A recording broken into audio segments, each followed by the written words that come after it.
శాసనసభకు రాకుండా రప్ప రప్ప అని రంకెలేస్తున్నారు.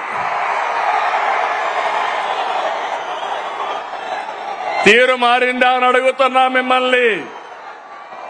రప్ప రప్ప అంటే ఇక్కడ చూస్తూ ఊరుకోండడానికి, ఇక్కడ ఉండేది సిబిఎన్ పవన్ కళ్యాణ్.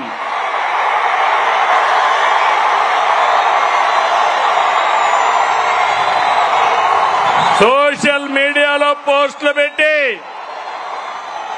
ఆడబిడ్డల్ని అవమానిస్తే ఖబర్దార్, జాగ్రత్తగా ఉండండి. అవమానించిన 5 నిమిషాల్లో మీ చొక్కా పట్టుకునే మా పోలీసులు సిద్ధంగా ఉంటారు. ఏం తమ్ముడు, లాండ్ ఆర్డర్ అవసరమా లేదా? ఆడబిడ్డల్ని గౌరవించాలా లేదా? ఆడబిడ్డల్ని అవమానించే వాళ్ళని శిక్షించాలా లేదా అని మిమ్మల్ని అడుగుతున్నా. అవును అంటే గట్టిగా చెప్పండి అవునని. వచ్చి చూసి నేర్చుకోమంటున్నా. పులివెందల ఒంటెమిట్ట ఉప ఎన్నికల్లో ఏం జరిగింది తమ్ముళ్ళు చూశారు. ఏం చేశారు? రప్ప రప్ప అని ఆడిచ్చారా లేదా అని నేను అడుగుతున్నా. బెండు తీశారు. ఈ విషయం గుర్తుపెట్టుకోవాలి. ప్రజాస్వామ్యంలో హింసా రాజకీయాలు చేస్తే ఇక్కడ సిబిఎన్ ఉన్నాడు. మీరు ప్రపంచంలో ఎక్కడ దాక్కున్నా దోషులను తీసుకొచ్చి చట్టం ముందు నిలబెట్టే బాధ్యత నాదని మరొకసారి హామీ ఇస్తున్నా. తమ్ముళ్ళు, వైసీపీ నాయకుడిది ధృతరాష్ట్ర కౌగిలి. ఎవరైనా పొరపాటున ఫేక్ మాటలు నమ్మి యామారితే ధృతరాష్ట్ర కౌగిలికి బలైపోతారు. 5 ఏళ్లు అయిపోయామా లేదా అని మిమ్మల్ని అడుగుతున్నా. 5 ఏళ్లు మీ ముఖంలో నవ్వు చూసావా అని అడుగుతున్నా. ఈరోజు స్వేచ్ఛనిచ్చామా లేదా అని మిమ్మల్ని అడుగుతున్నా. అవునంటే గట్టిగా చెప్పండి అవునని. తమ్ముళ్ళు, రాయలసీమ తెలుగుదేశం ఆవిర్భావంతోనే సీమ ప్రజల జీవితాల్లో మార్పు వచ్చింది. సీమ ప్రజల జీవితాలు మార్చేందుకు సాగునీటి ప్రాజెక్టులతో ప్రారంభించిన ఏకైక నాయకుడు ఎవరు తమ్ముడు అని అడుగుతున్నా. నందమూరి తారక రామారావు గారు. అవునా కాదా? అవును అంటే గట్టిగా చప్పట్లు కూడా చెప్పండి అవునని. హంద్రీ నీవా, గాలేరు నగరి, తెలుగు గంగా తెలుగుదేశం పార్టీ హయాంలో వచ్చాయి. సీమ పల్లెల్లో ఫ్యాంక్షన్ అంతం చేసిన, సీమకు నీళ్లు ఇచ్చిన ఆ ఘనత మనది. అవునా కాదా అని మిమ్మల్ని అడుగుతున్నా. ఈ సంవత్సరాలు రాయలసీమలో వర్షాలు పడలేదు. కానీ తమ్ముళ్ళు, అన్ని చెరువుల్లోకి నీళ్లు వస్తున్నాయా లేదా అని మిమ్మల్ని అడుగుతున్నా. అందుకే మీ అందరికీ గుర్తుంటుంది, సీమ మారుతుందని మొన్న ఎన్నికల కంటే ముందుగా అన్ని సభల్లో చెప్పాను. మీరు కూడా నా మాట నమ్మలేదు. చరిత్రలో మొట్టమొదటిసారిగా 52 సీట్లకి 40 సీట్లు మనమే గెలిచాం.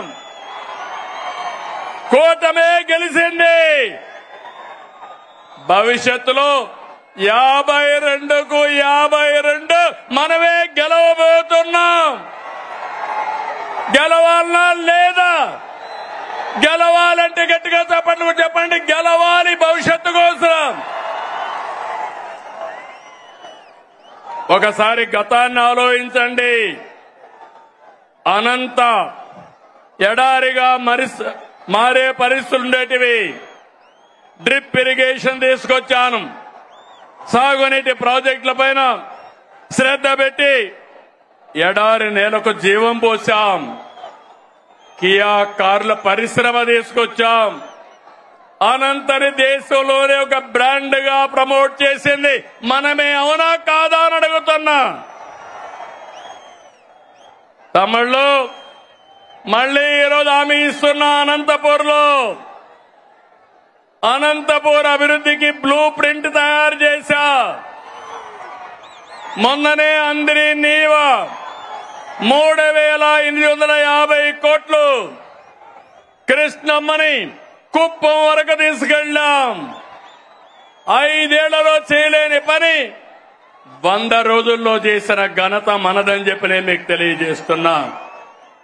పత్తికొండ, జీడిపల్లి, పెన్నా అహోబిలం, గొల్లపల్లి, చెర్లోపల్లి, అడవిపల్లి, గాజుల దిన్నెం అన్ని ప్రాజెక్టులో నీళ్లు నింపుతున్నాం. గండికోట, బ్రహ్మసాగర్, సోమశిల, కందలేరులో నీళ్లు నింపాం. తమ్ముళ్ళు, నాదెప్పుడూ ముందు చూపు, అవునా కాదా అని మిమ్మల్ని అడుగుతున్నా. అందుకే రాష్ట్రంలో రిజర్వాయర్లు 90% నీళ్లున్నాయి. జల కళ తెచ్చాం. ఇది తెచ్చింది మనమని చెప్పి మీకు తెలియజేస్తున్నా. దీన్ని శాశ్వతం చేస్తాం.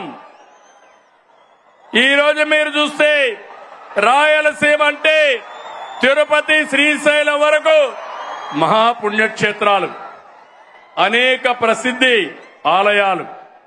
మనం నిర్మించిన సాగునీటి ప్రాజెక్టులు నేటి ఆధునిక ఆలయాలు.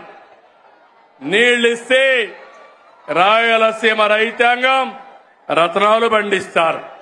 ఈరోజు ఎక్కడ చూసినా ఇంత వేడున్నా చెరువులన్నిటికీ జలకళొచ్చింది. నేను ఈరోజు ఒక మాట ఇస్తున్నా. అన్ని సాగునీటి ప్రాజెక్టులకు నీళ్లు ఇస్తాం. రాయలసీమలో శాశ్వతంగా కరువు నివారించే బాధ్యత మాది అని మరొక్కసారి హామీ ఇస్తూ, ఇది నేనిచ్చే మాట సిబిఎన్ మాట అని మరొక్కసారి హామీ ఇస్తున్నా. తమిళు సీమలో defence, space city, aerospace, semiconductor, electronics, automobile పరిశ్రమలు, డ్రోన్ సిటీ, గ్రీన్ ఎనర్జీ వస్తున్నాయి. సోలార్ వస్తా ఉంది, విండ్ వస్తా ఉంది, పంపుడు స్టోరేజ్ ఎనర్జీ వస్తా ఉంది. ఈ ప్రాంతాన్ని కొత్త ఎనర్జీ ఇచ్చి ఒక హబ్బుగా తయారు చేస్తామని మీ అందరికీ హామీ ఇస్తున్నా. ఇక రాయలసీమ రాళ్ల సీమ కాదు, రాయలసీమ రతనాల సీమ.